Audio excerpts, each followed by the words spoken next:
क्या आपने कभी सोचा कि एक प्राचीन मंदिर पहाड़ की चोटियों पर बसा दो देशों के बीच युद्ध का कारण बन सकता है? सिर्फ एक मंदिर जिसकी दीवारों में छिपी है 100 साल पुरानी साजिशें, साम्राज्यवाद का इतिहास और वो तनाव जो आज तक खत्म नहीं हुआ। जी हाँ दोस्तों, ये कहानी है प्रिया विहार टेम्पल की। थाईलैंड और कंबोडिया, साउथ ईस्ट एशिया के दो ऐसे पड़ोसी देश आज भी इसके लिए कूटनीतिक और कभी कभी सैन्य मोर्चे पे आमने सामने आ जाते हैं। पर ऐसा क्यों है? क्या मंदिर के नीचे कोई रहस्य छिपा है या ये सिर्फ एक राजनीतिक खेल है? तो चलिए जानते हैं एक ऐसी लड़ाई की कहानी जो इतिहास से शुरू होके आज भी जारी है। बस आप लोग बने रहें वीडियो के आखिरी तक। प्रिया विहार टेम्पल कंबोडिया के नॉर्दर्न बॉर्डर पर बसा डैंगेक माउंटेन की चोटी पे स्थित है और ये मंदिर 11वीं सदी में खामेर एम्पायर द्वारा भगवान शिव को समर्पित करके बनाया गया था।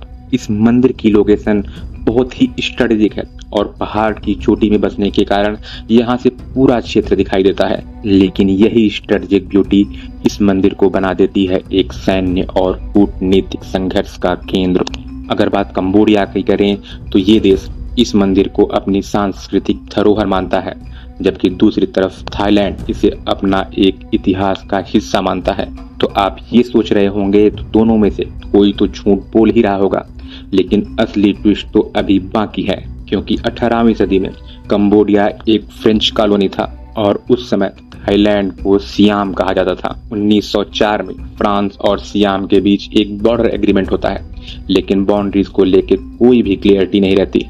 जिसके बाद 1907 में फ्रांसीसी नस्ल में प्रिया मंदिर को कंबोडिया टेरिटरी में दिखा दिया जाता है और यही बना विवाद की असली जड़।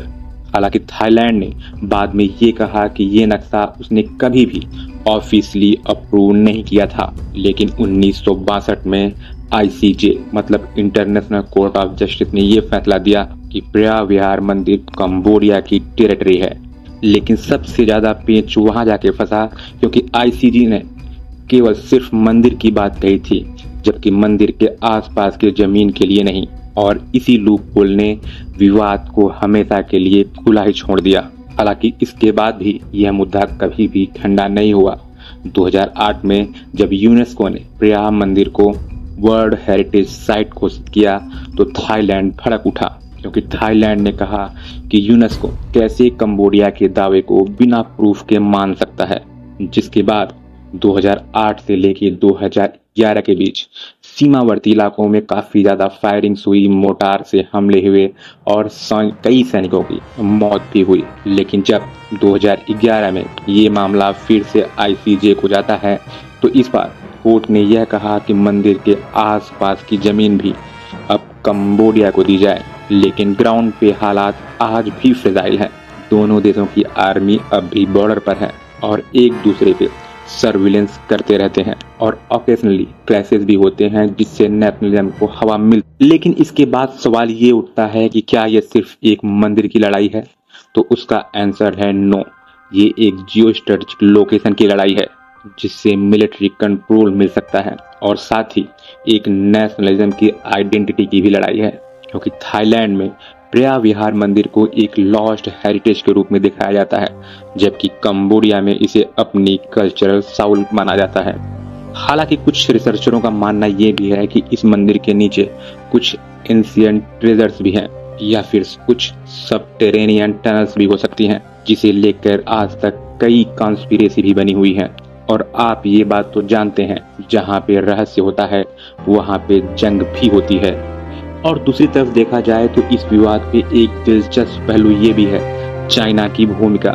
कंबोडिया चाइना का एक बड़ा स्ट्रेटेजिक पार्टनर है और थाईलैंड भी कभी कभी उसके करीब रहता है। और एक्सपर्ट का मानना ये है कि चाइना इन दोनों देशों को अलग अलग सपोर्ट करके आसियान को वीक बनाए रखना चाहता है, जिसकी वजह से आसियान एक खुद इतने टुकड़ों में बट चुका है कि वो कोई डिसीजिव कदम नहीं उठा पाता। मतलब इस मंदिर का विवाद अब सिर्फ कंबोडिया वर्सेस थाईलैंड नहीं है, बल्कि साउथ ईस्ट एशिया की जियोपॉलिटिक्स का पजल भी बन चुका है। एक मंदिर, एक नक्शा और 100 साल पुराना झगड़ा, क्या प्रिया विहार मंदिर सिर्फ पत्थरों का ढांचा है या फिर इतिहास का वो टुकड़ा है जिसे साउथ ईस्ट एशिया की आइडेंटिटी, कॉलोनियल पास्ट और आज की जियोपॉलिटिक्स तीनों छिपे हुए हैं। और ये हमें सिखाता है कि इतिहास सिर्फ किताबों में नहीं, वो आज भी जिंदा है और लड़ रहा है एक चुपचाप युद्ध। तो दोस्तों, आप बताइए, क्या मंदिर विवादों से ऊपर होना चाहिए या एक देश की यह पहचान का प्रतीक होता है? कमेंट में अपनी राय जरूर बताएं और ऐसे ही मिस्टीरियस और सोचने पे मजबूर कर देने वाली वीडियोज के लिए क्यूरियो नेक्सस को जरूर सब्सक्राइब करें। थैंक यू दोस्तों।